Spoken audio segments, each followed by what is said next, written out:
Hi there. I'm the channel's assistant. If you already know this channel, you can see that the channel has finally came back after a long period of time. And if not, all I can suggest to you is to share, like, subscribe and turn on the notification bell and enjoy.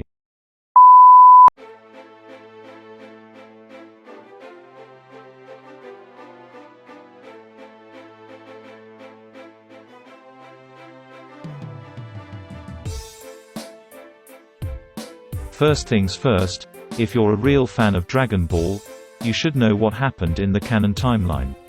If not, all I can do is to suggest you to watch what you missed of Dragon Ball. So in this video, we'll deal about the chronology of Dragon Ball. So let's begin with the movie Dragon Ball Z episode of Bardock, which sets in -263. Bardock survives to the Frieza's supernova and goes 1000 years. In the main timeline, it's the mysterious Saiyan Yamoshi who creates the legend of the Super Saiyan. While in this timeline, after having kicked Chilled before his death, Chilled sends a message to his family, and that's how the legend of the Super Saiyan borns.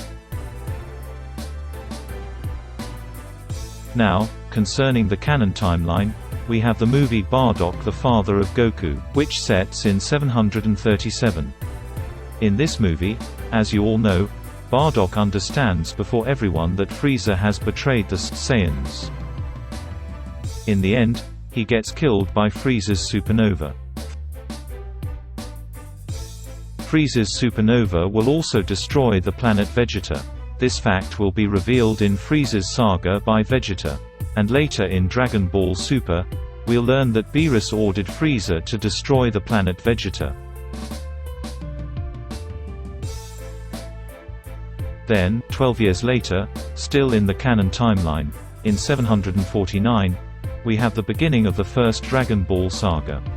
So the canon Dragon Ball timeline started from 749 and lasted until 756. During this period, there was the Red Ribbon Saga, the Tao Pai Pai Saga, the Great Demon King Piccolo Saga, and the Piccolo Jr. Saga. Now, concerning the non-canon timeline, we have 3 movies of Dragon Ball that all last in 749. First, there is the Dragon Ball movie Curse of the Blood Rubies. This movie is an adaptation of the beginning of Dragon Ball. That's to say the first and second tomes. However, there are some differences in this movie. Some villains don't exist either in the manga or in the anime. These differences are the reason why this movie isn't canon. Still in 749, we have the Dragon Ball movie Sleeping Princess in Devil's Castle. English titles of the first Dragon Ball movies were really trash back then. This movie is a direct sequel to the first Dragon Ball movie. It doesn't set in the canon timeline as here. Master Roshi's wish isn't to bring a woman but a ruby. Wait. A ruby? What the fuck? Bruh. Moreover, this movie isn't canon as the female character of Lunch acts in a different context compared to the anime and the manga. Next, we have the Dragon Ball movie The Path to Power. Still in the year 749. To make it simple, this movie is just a sum-up of 80 minutes of the Red Ribbon Saga, a saga of 5 hours composed of 15 episodes. However, this fact isn't enough to make it canon as Goku does not wear his original all-blue GI or his signature orange one. Instead, he wears one identical to the GI he wears in Dragon Ball GT, blue top, white obi, ochre pants, pink wristbands, black kung fu shoes, white stocking shit, which resembles his original GI. However, he does wear an all-blue GI during the beginning of the film, only to change into his GT outfit before departing with Bulma. This could be due to the fact that this movie was released during the original airing of Dragon Ball GT, and thus made use of the same production staff. Haha, thanks a lot DragonBallFandom.com. And there's also another differences to quote about that, but if I talk about all of them, 99% of people watching this video would be bored to death, and that's not clearly what I want. Isn't it? Well, now after that, 3 years later, in 752, still in the non-canon timeline, we have the last Dragon Ball movie Mystical Adventure. This movie sets during the Taiyo Pai Pai saga and is at 99% identical to the anime and the manga. But only one detail makes it different. Only one detail. In this movie, Chiatsu is an emperor. What the fuck? Bruh. In the end, Dragon Ball ends in May the 7th in 756 when Goku wins the 23rd Tenkaichi Budokai against Piccolo Jr. without forgetting his wedding with Jijii in the same year. I don't know what you think about Dragon Ball, but in my opinion, the Piccolo Jr. saga is clearly my favorite. Tell it in the comment section which Dragon Ball saga do you like the most. Now that we have dealt with Dragon Ball, let's move to Dragon Ball Z. That's to say 5 years after the end of Dragon Ball. So Dragon Ball Z starts in 761, with the movie Dead Zone. The first movie of Dragon Ball Z was set before the beginning of the Saiyan saga. That's to say before the arrival of Raditz on Earth. Even though Garlic Jr. hasn't appeared in the manga, later in the anime, we see him after Frieza's saga 2 years later, in 763, 1 year before the arrival of future Trunks and Goku's comeback on Earth. So, the movie Dead Zone is located chronologically in the main timeline of Dragon Ball. Then, from 761 to 762, we have the Saiyan saga. This saga starts with the arrival of Raditz on Earth and ends just after the brutal fight between Goku and Vegeta. Back in the non-canon timeline, still in 762, we have 2 movies. First, the Dragon Ball Z movie The World's Strongest. Very original. This movie doesn't follow the main timeline due to a big incoherence. During this period, Goku was supposed to train with Kaio and Gohan with Piccolo in the desert while, in this movie, we see Goku using the Kaioken, which means that he had already trained with Kaio. And there is also a flashback of Gohan remembering Piccolo saving him from the Saiyans. So all these facts mean that the Z warriors have already fought against the Saiyans and Sir Piccolo shouldn't be alive and Goku was supposed to be hospitalized after his fight against Vegeta. That's why this movie isn't set in the main timeline. Still, in the non-canon timeline in 762, we have the Dragon Ball Z movie, The Tree of Might. Just like the previous movie, this movie doesn't follow the main timeline. The arrival of Turles seems to set between the Saiyan saga and Frieza's saga. Yet, during this period, Piccolo, Ten Shin Han, Chiatsu, and Yamcha should be all dead.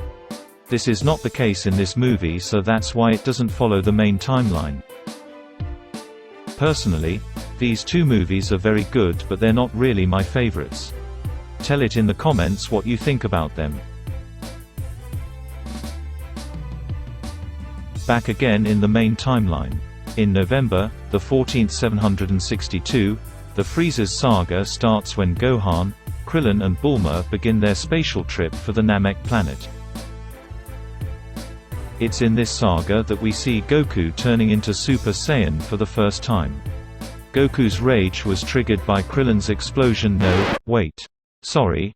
Goku's rage was triggered by Frieza, who did explode Krillin, and this rage turned him into Super Saiyan. For the first time before everyone in the main timeline. The Frieza's saga ends in late December of the year 762 after the classic fight between Goku and Frieza. One of the best fights of Dragon Ball history and clearly one of my favorites. If you haven't seen this fight, then, you ain't a real confirmed Dragon Ball fan yet. Clearly. So at the end of this fight, Goku wins it and lets Frieza alive even after all the mischief he did by giving him a bit of ki. However, Frieza feels humiliated, tries to kill Goku by the back. Goku counters his blast and defeats Frieza just before the explosion of the Namek planet. This explosion leads the Frieza's saga to the end, and made the Z warriors and Vegeta on Earth believe that Goku died from it in December, the 24th, 762.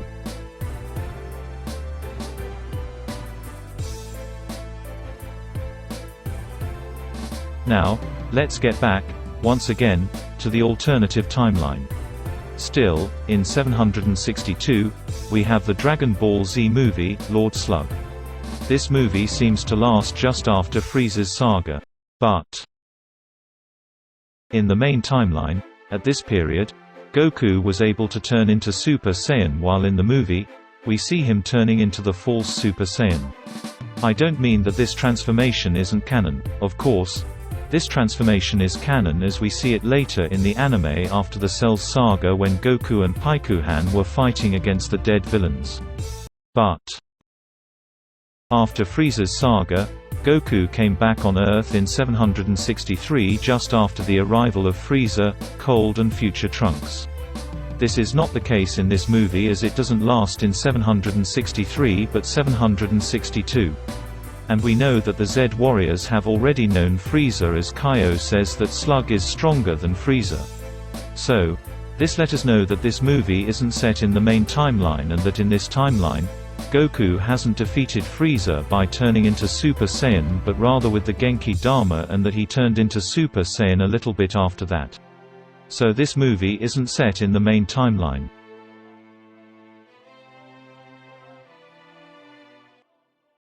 Now, let's get back again in the main timeline with the short saga of Garlic Jr. in 763. This saga isn't present in the manga, but still, it is canon as it appears in the anime, and the anime is recognized by Akira Toriyama itself. So the haters can't say me that this saga isn't canon. Clearly, this saga is, according to me, bizarre and boring. No really, if there's a saga that I didn't like much in Dragon Ball Z, I would clearly say this one. There's not really something to say about this saga except him. Bruh. To sum up, very quickly, Garlic gets out of his dead zone, which Gohan pushed him into it in the movie of the same name.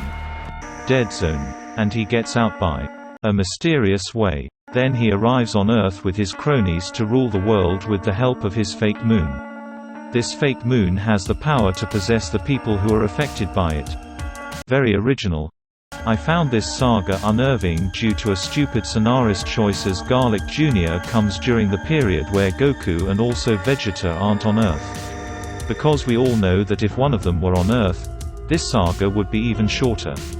Anyway, Gohan did some great job, and Toriyama has canonized the first Dragon Ball Z movie with this saga, so all of this isn't that bad after all. Tell me what do you think about this saga in the comments. Let's get back, once again, in the alternative timeline with one of my favorite Dragon Ball Z OAV. The Dragon Ball Z movie Cooler's Revenge. A true classic. This movie sets in 764. That's to say the period where the Z warriors were training to get prepared against the cyborgs. Nevertheless, unfortunately, this movie isn't canon as Akira Toriyama is just Bruh. This movie isn't canon as Gohan has still his tail, and Vegeta, who according to him, is the only person who has the right to beat Goku, hasn't appeared at least one time in this movie. But I don't give a fucking fuck. The fact that this movie isn't canon can't prevent me to say that it is a true classic. Clearly. Next, still in the alternative timeline, we have another classic Dragon Ball Z movie. The Dragon Ball Z OAV The Return of Cooler. This movie is also a classic, just like the previous one. Chronologically, this movie is also set in 764 and seems also to be set during the 3 years of training to get prepared against the cyborgs. However, there are some anachronisms present in this movie. When Vegeta turns into Super Saiyan, Goku doesn't seem to be impressed compared to Metal Cooler, while in the main timeline, he wasn't supposed to know that at that era. And there's also the presence of Dende in the Almighty Palace. So that's why this movie isn't canon too. Thanks a lot, Akira Toriyama. Bruh.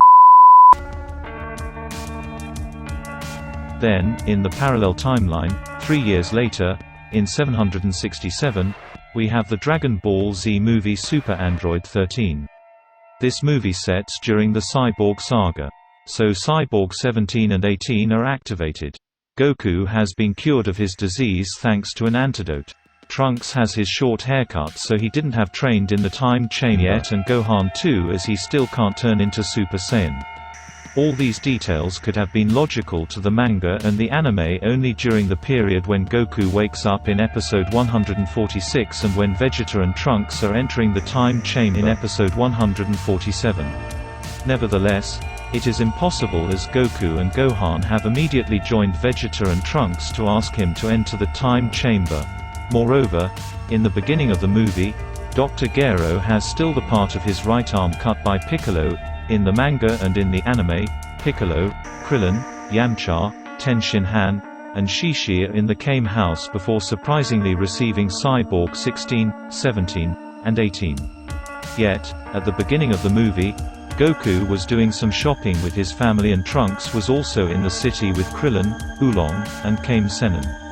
The computer which was in the underground of Dr. Gero's laboratory is still here, but we don't see the incubator which contains Cell, whereas in the manga and in the anime, we were able to see Cell. By the way, the computer was supposed to be destroyed by Trunks and Krillin just before Goku's recovery. So, because of all these subtle differences, this OAV isn't canon. This one was meticulous to justify. And concerning my opinion, this movie ain't really one of my favorites, but still great though.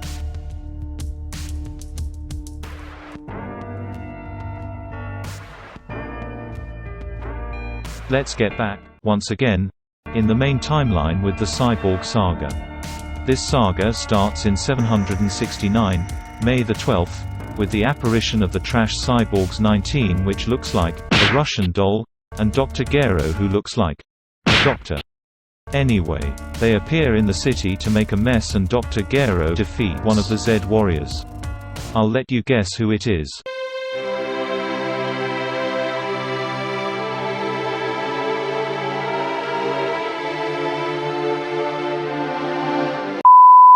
After this piece of shit got defeated, Goku fights with Cyborg Russian doll, a fight which he started well, but due to his sickness, he ends up defeated and it's Vegeta who defeats the Russian doll. I try to make it quick. Sorry for the quick sum up. This video is especially about the chronology of Dragon Ball. I'll maybe do a full sum up of Dragon Ball series with OAV included later.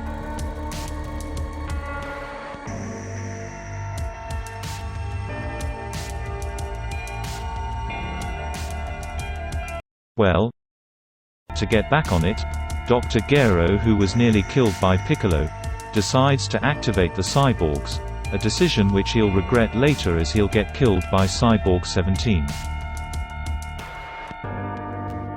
During this saga, the Z warriors have also been humiliated by the cyborgs, especially Vegeta, who got his arm fucked up and swears to get revenge, something he did maybe forget.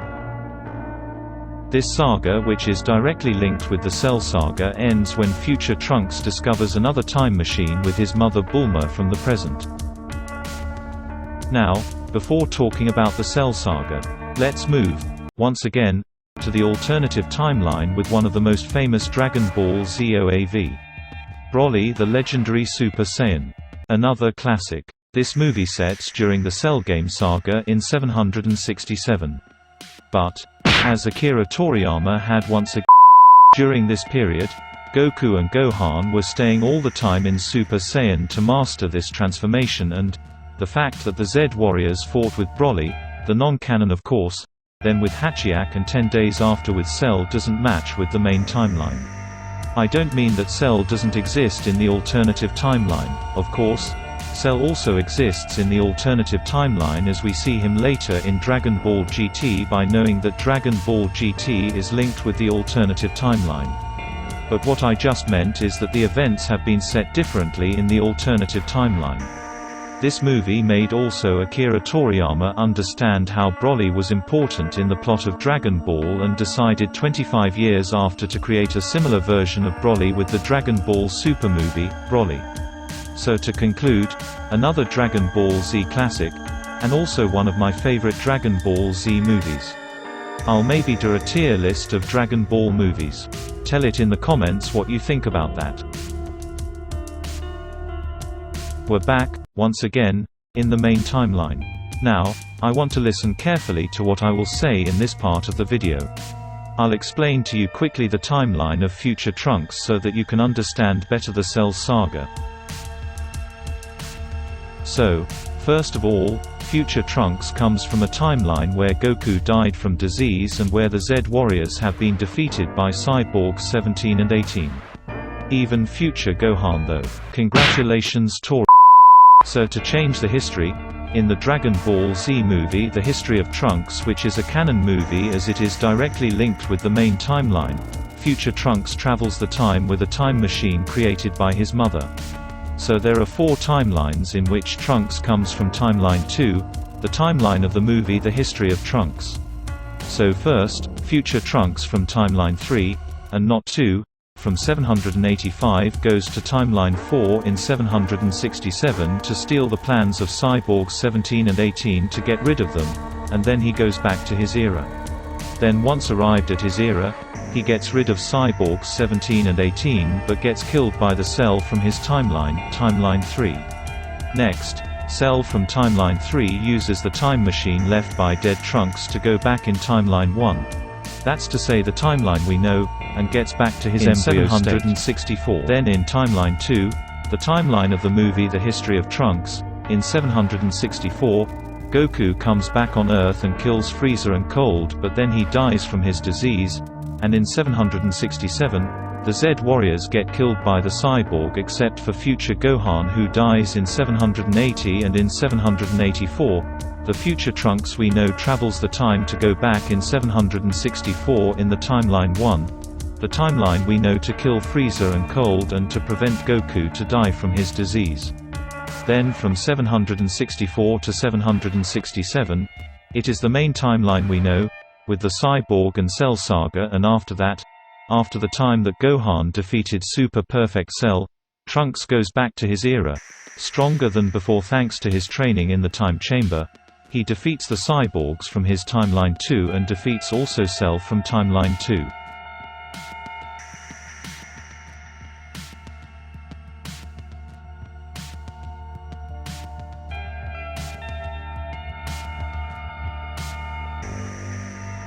So Cell from timeline 3 is killed in the main timeline 1 we know by Gohan, Cyborgs 17 and 18 have been destroyed and Trunks has been killed by Cell who died then in timeline 1. Timeline 2 of future Trunks is the timeline that will be destroyed later by Xeno, and this will create another timeline. And concerning timeline 4, we know that Cyborgs 17 and 18 have been absorbed by Cell, something I have to precise, but we don't know if Trunks was alive or not in timeline 4. So, the second time machine we know in timeline 1 comes from timeline 3, and Cell who will be killed by Gohan comes also from timeline 3.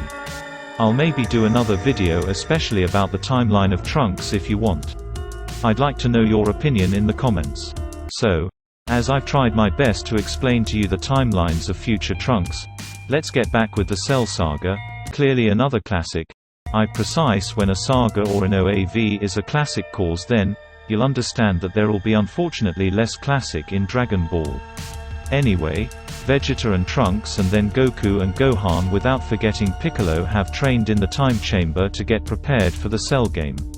Cell, who has reached his perfect form thanks to the mistakes of Vegeta, succeeded to absorb Cyborgs 17 and 18, is very confident for his Cell game. Without forgetting that Vegeta will be quickly punished for his mistake. During the Cell game, Goku fights with Cell first. He did fight well. The fight ended in a draw, but according to him, he is too weak to fight. So, if Goku is according to him, too weak to fight, and that he reveals in this saga that he is stronger than Vegeta, Vegeta must be very weak.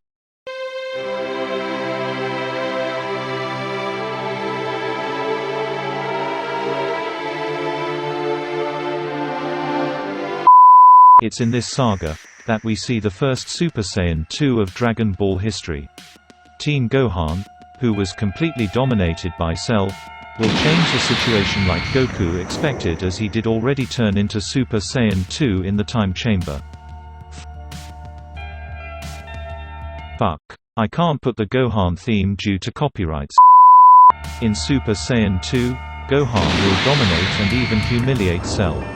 A true Saiyan. But, just like a true Saiyan, he will also make a mistake he'll regret, that's to say that he won't kill Cell immediately. Due to this mistake, Cell feels more humiliated than ever as he did vomit Cyborg 18. Disgusting. And is completely dominated by Gohan. Super Saiyan 2 decides to use his body like a bomb to destroy the planet, and Goku sacrifices himself with the instant transmission to make Cell explode in the Kaio planet.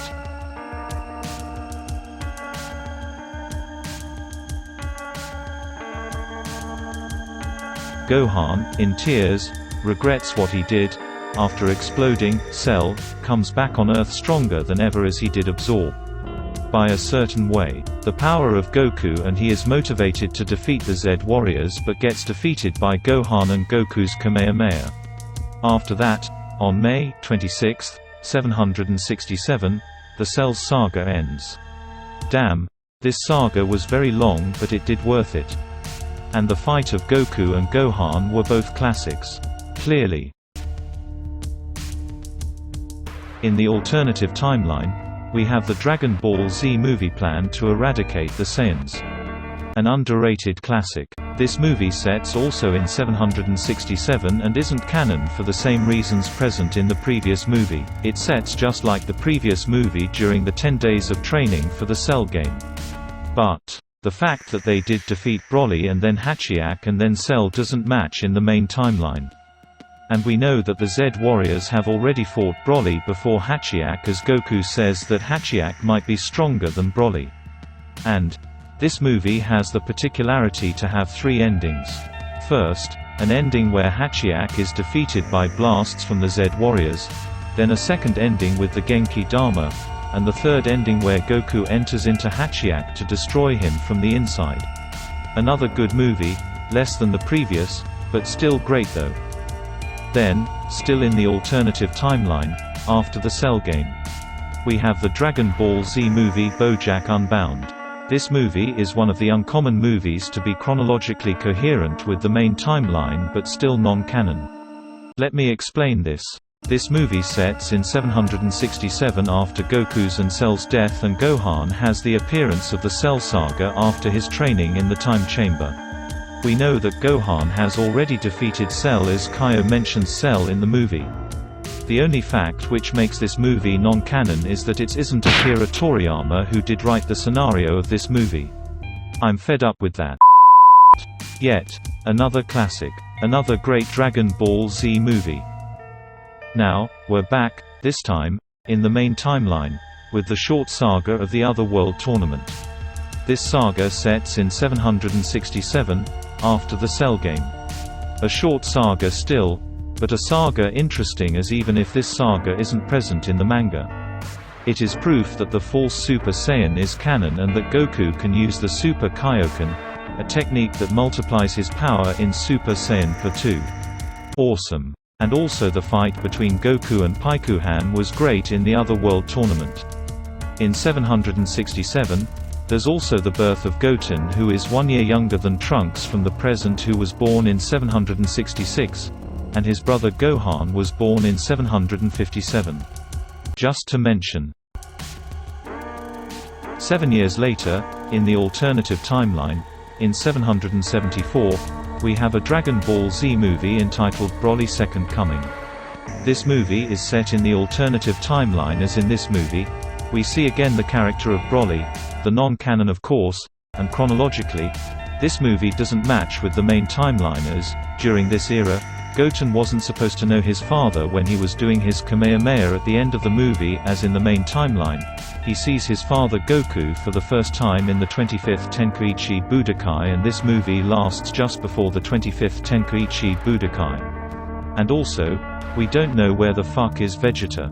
He might be still scared of Broly.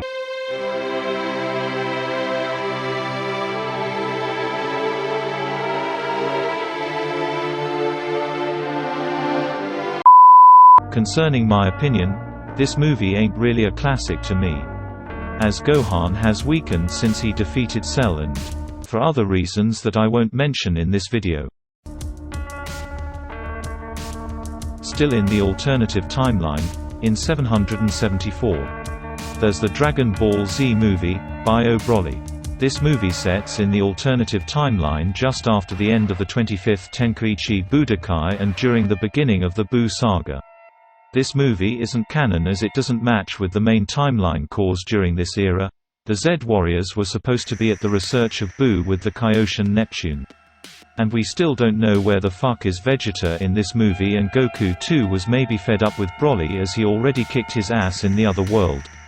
Concerning my opinion, this movie is for me, the worst Dragon Ball Z movie, or rather, the less interesting. The characters of Goten and Trunks just drive me nuts. They're too immature, childish, and spoilt compared to their fathers. Let's get back in the canon timeline, after the 25th Tenkaichi Budokai, when Goten sees his father for the first time, and also where the Buu Saga starts, in 774. The Z Warriors meet for the first time two mysterious characters, which one of the two is the Kaioshin Neptune, the Kaioshin of Beerus, and the Universe 7. These two were searching the soul of Buu since 773 to prevent him to wake up. And this being named Buu is controlled by Babidi, who his father, Bibidi, created Buu. Their appearances are as trash as their name. So Babidi on Earth with his cronies were seeking the power that could awake Buu, who was sleeping since -5 million. Since then, he has been convicted in an egg by Bibidi as he did escape from his control.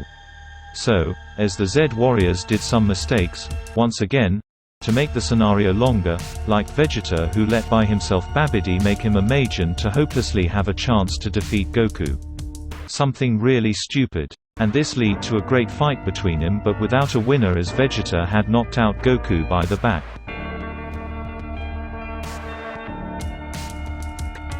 Very courageous. To fight then with Buu by epically sacrificing himself, I had to admit, but this was useless. Then, it's Goku who fights with Buu and turns into Super Saiyan 3 for the first time. Something he could have done against Majin Vegeta.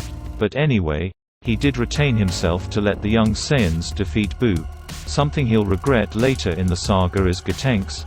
The fucking useless fusion between Goten and Trunks and Ultimate Gohan haven't been able to kill Buu as they've been absorbed by him. Goku and Vegeta will fuse, even if Vegeta refused at first due to his pride, to make Vegito. At first, Vegito, just like Gotenks, seemed to be a dumbass, always clowning with Buu. Wanted in fact to enter into Buu to free the Z Warriors he did absorb, but, once again, as Toriyama, Vegito, whom his fusion was supposed to be definitive according to the Rho-Dai Kaioshin, diffuses into Buu. And later in Dragon Ball Super, Toriyama will once again change the rules of fusion as the fusion of Vegito won't be definitive but will only last 1 hour. Very bright Akira Toriyama. Next, Goku and Vegeta found the Z Warriors absorbed by Buu to recover them, and due to this, Buu will find his initial, but not strongest, form. He'll destroy the planet in May, the 8th 774.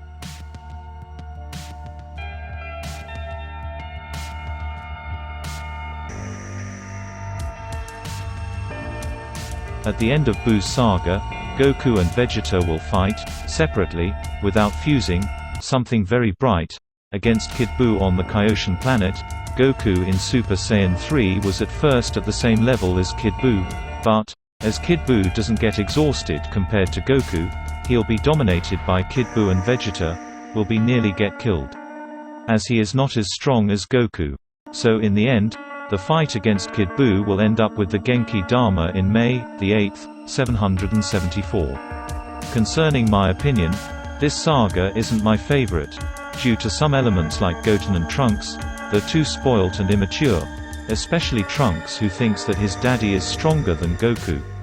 How stupid. And the fact that Gohan gave up his training for his studies and the way Gohan will be threatened since this saga in Dragon Ball will deceive me for later. And Gohan should have future Gohan's appearance. Toriyama has just sabotaged Gohan by himself. Back in the non-canon timeline, we have one of the best Dragon Ball Z movies. Fusion Reborn. It's in this movie that we see Gogeta for the first time defeat Janemba, a being created by evil souls in the other world. This movie sets in 774, during the Buu Saga, and isn't canon as it sets during the short period when Goku and Vegeta are both dead. During this period, there was already Buu who was a serious threat for the Z warriors, so the fact that Goku and Vegeta defeated Buu and Janemba on the same day doesn't match in the main timeline.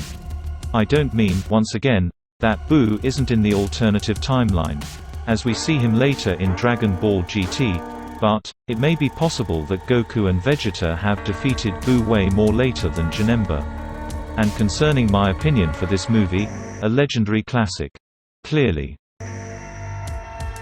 Still in the alternative timeline, in 775, with the last Dragon Ball Z movie of the alternative timeline.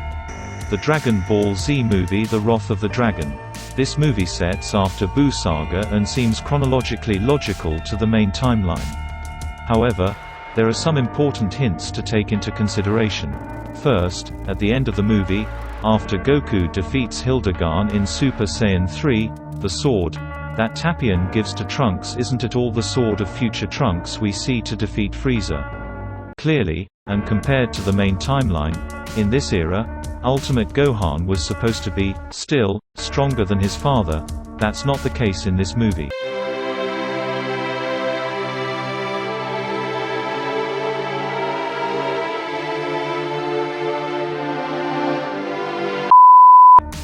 It is the same thing for Gotenks. And future Trunks couldn't have met Tapion in his timeline as in this timeline. The Dragon Balls have already disappeared 8 years before, as the cyborgs have also killed Piccolo, so Tapion couldn't have been liberated. Without forgetting the difference of power between Hildegard and the cyborgs, which doesn't make sense if future Trunks would have met Tapion in his timeline. So this movie isn't canon, and in my opinion, this movie is the last classic of Dragon Ball. This movie will make me miss this era when Dragon Ball Z was bloodier, epic with real soundtracks and messages, and not childish like nowadays. Bruh. I'll talk about it in another video, maybe. Damn, I got a lot of videos to do. Back in the main timeline, in 776, we have the Dragon Ball Z movie Yo! Son Goku and Friends Return. The title is very original. This title has won the Most Original Title award. Applause, please. No, more seriously, this movie is a message from Toei Animation that Dragon Ball will come back. In this movie, we learn that Vegeta has a little brother, who is way weaker than him, named Tarbell. He asks him for help as two beings named Abo and Kado, who are two former soldiers of Frieza, are doing some mess on his planet. And we'll also learn that Tarbell is married with an extraterrestrial So after deciding between them by random draw, it's Goten and Trunks who will fight Abo and Kado, then the two will fuse to become Avocado.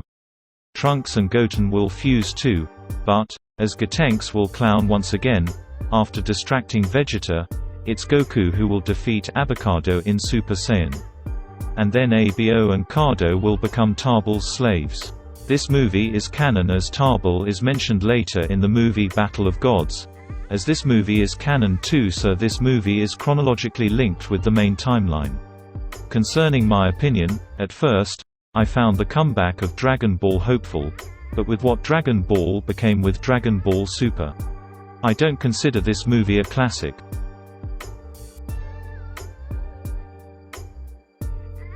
Two years later, in the main timeline, in 778, we have the movie Battle of Gods. The movie where Goku meets Beerus for the first time. It's not the first time for Vegeta, as before this movie, he did already know Beerus when he was humiliating his father. And also himself.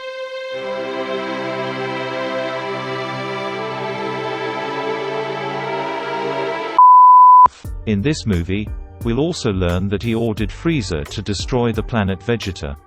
In this movie, Goku reaches a new form, the Super Saiyan God. With this transformation, his hair turns red, he looks younger and loses some muscle.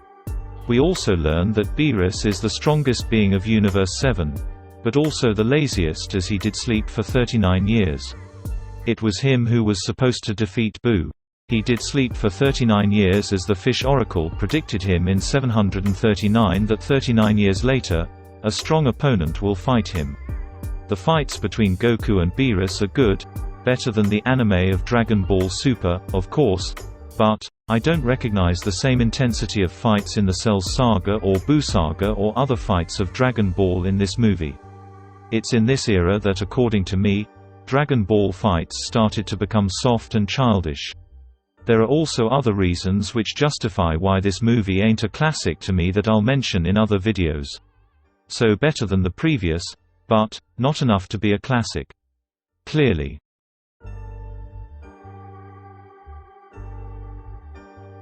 Next, in 778 in the main timeline, we have the movie Resurrection F. In this movie, Frieza has resurrected thanks to his soldiers who found the Dragon Balls.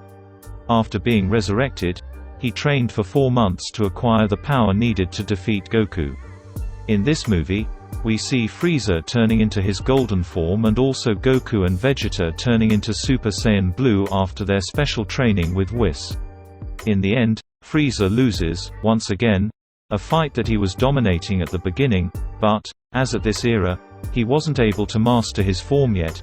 His power decreased during the fight against Vegeta and permitted to Vegeta, after replacing Goku, to win this fight, which Goku ended it by killing Frieza. Concerning my opinion, good fights, but ain't a classic for the same reasons present in the previous movie.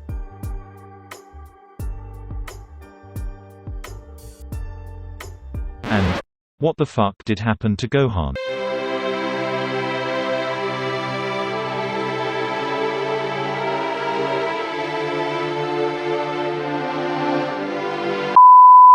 Toriyama has, once again, completely sabotaged Gohan with this movie. Clearly. Later, in 779, in Dragon Ball Super, there's the birth of Pan, the daughter of Gohan and Videl. I don't give a damn about that. Clearly. There's also the saga of the tournament between the Universe 6 and 7. And the short saga where, once again, Vegeta loses his dignity.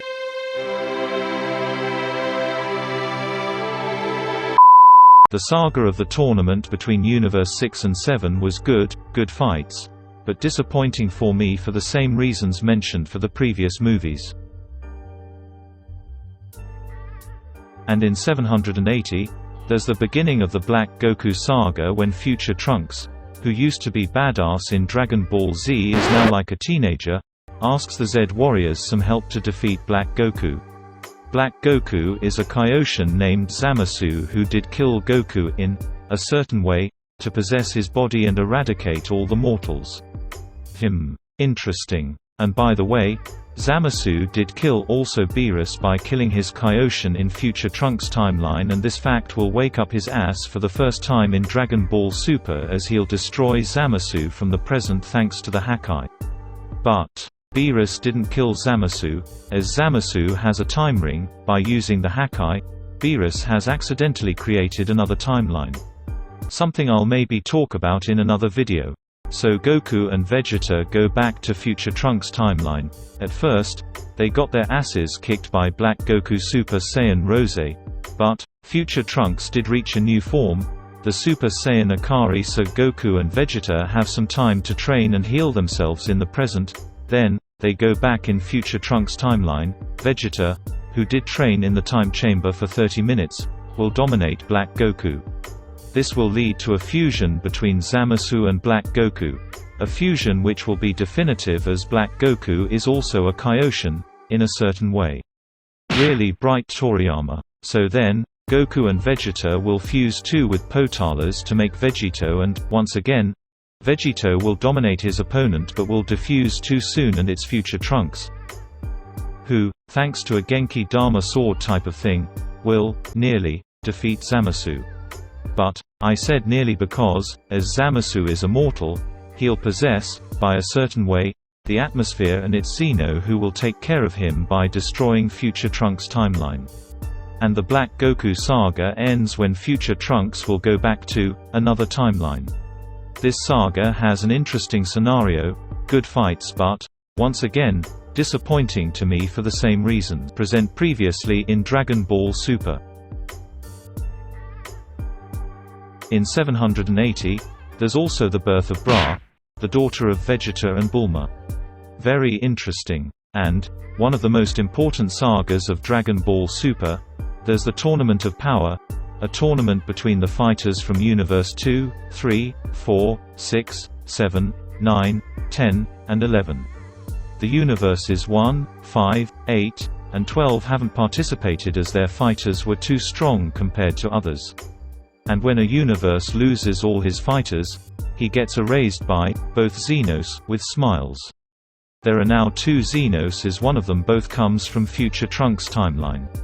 So, at the end of the Tournament of Power, we see Vegeta defeating Hakushin Toppo thanks to his Super Saiyan Blue evolution form, but then will get defeated by Jiren. Goku has, nearly, defeated Jiren thanks to his Ultra Instinct. But, as he had excessively used the Zenkai during the tournament, he has been heavily injured, and thanks to the help of Frieza and Cyborg 17, Universe 7 wins it, and Cyborg 17 makes the wish to resurrect all the universes destroyed. A wish which will please both Xenos, as, if Cyborg 17's wish was selfish, Universe 7 would have been destroyed too. This saga was, more or less at the level of what I expect from Dragon Ball, even if the presence of blood is dramatically reduced in Dragon Ball Super. This will still drive me nuts, of course. But, also, in this saga, there are a lot of shitty, useless, and cocky characters. For example, the Universe 2 with the power of love type of shit. What the fuck do these types of characters do in Dragon Ball? Please, these characters are fucking awful and too childish to be in Dragon Ball. What the fuck did Akira Toriyama do? As if the design of Xeno wasn't childish enough.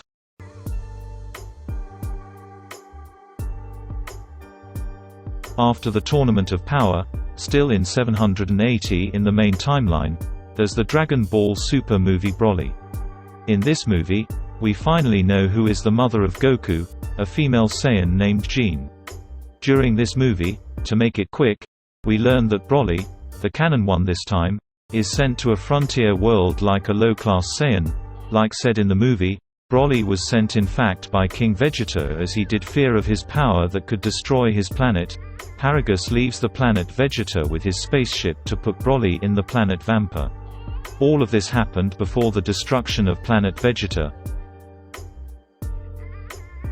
43 years later, Goku and Vegeta, after the Tournament of Power, were training when suddenly, Trunks says to his mother that the 6 Dragon Balls have been robbed by Frieza's soldiers with the radar too. That's why Goku and Vegeta, with also Whis, will go to an ice continent, to find the last Dragon Ball. When Frieza's soldiers find the last Dragon Ball, Goku and Vegeta will meet them, and that's when Paragus, who will use Broly in his favor, will encourage him to fight first with Vegeta, and then with both of them.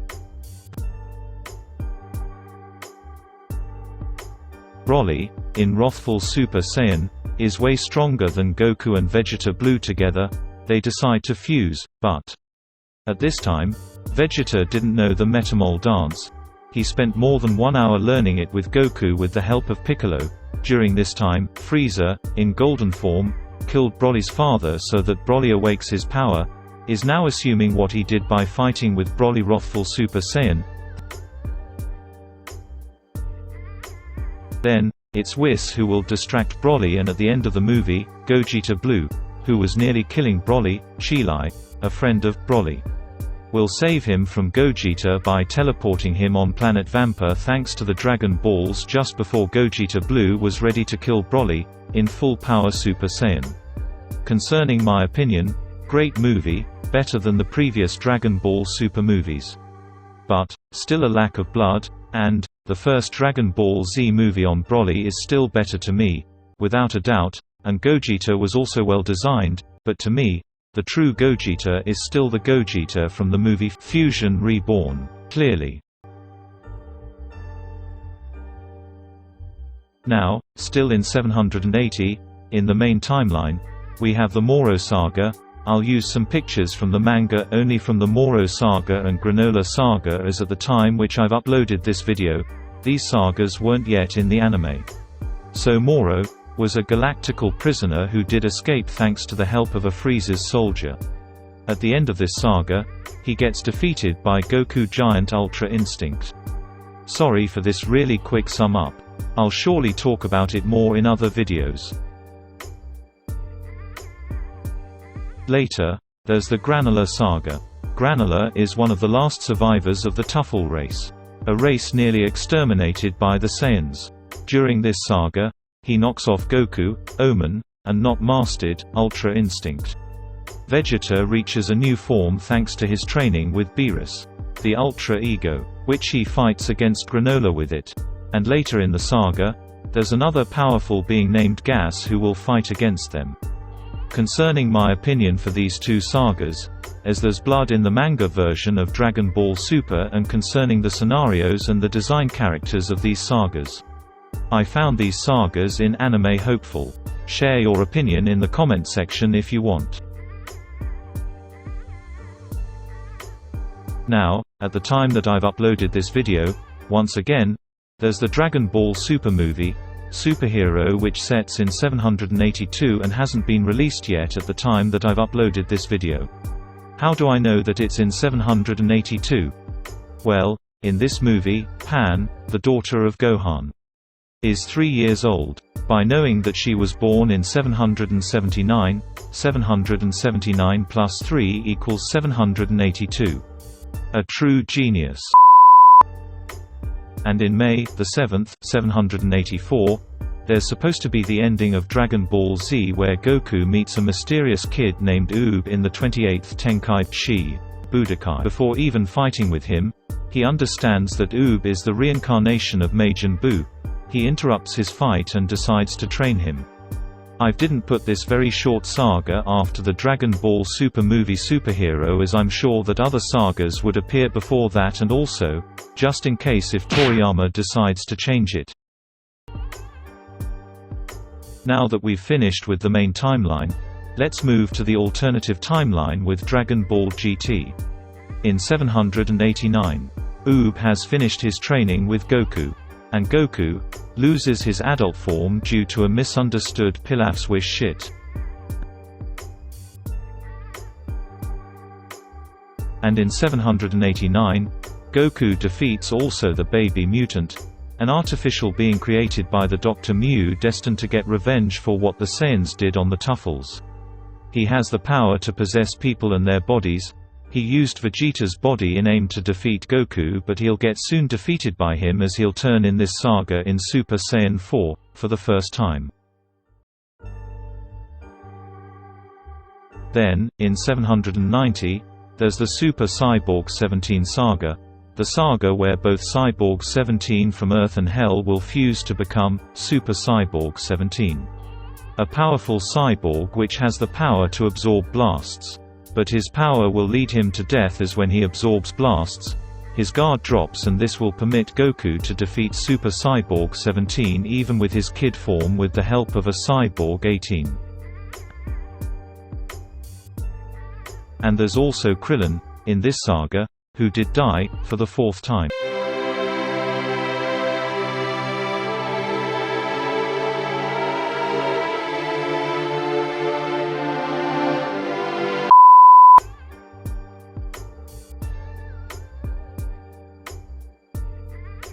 Still, in 790, the Dragon Balls, which have been used too many times, will liberate 7 Shenrons.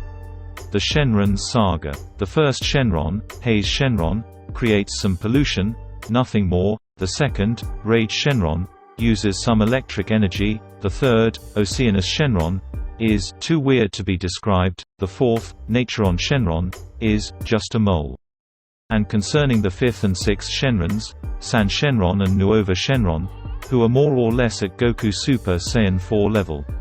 Goku, in Super Saiyan 4, will get rid by himself of San Shenron, and concerning the 6th Shenron, he wasn't really bad compared to the others, will be killed soon by Sin Shenron, the most powerful of them. He will fight against Goku Super Saiyan 4, a fight in which Goku will dominate with his Dragon Fist at the end.